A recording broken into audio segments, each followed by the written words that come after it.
Welcome. Today I would like to show you how to replace the base plate in the motor box. To do this, I turn the motor box upside down and loosen the screws at all four corners using a T10 Torx bit.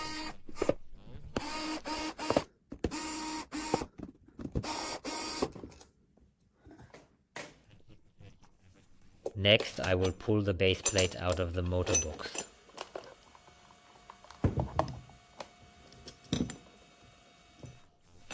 Keep track of the screws so that we can use them for the assembly later.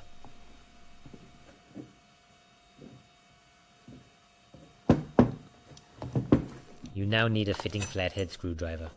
An ordinary one for normal electrical work will do the trick.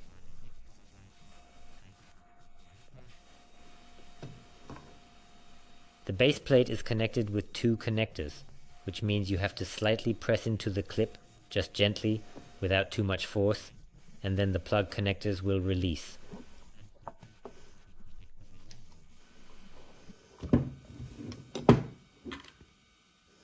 Now you see the rubber seal, which I will now set aside.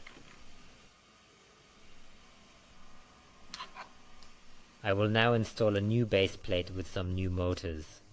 First of all, I will put the rubber seal back in place and then just gently reconnect the connectors. You will now hear a click, so you can be sure that the connector is plugged in properly.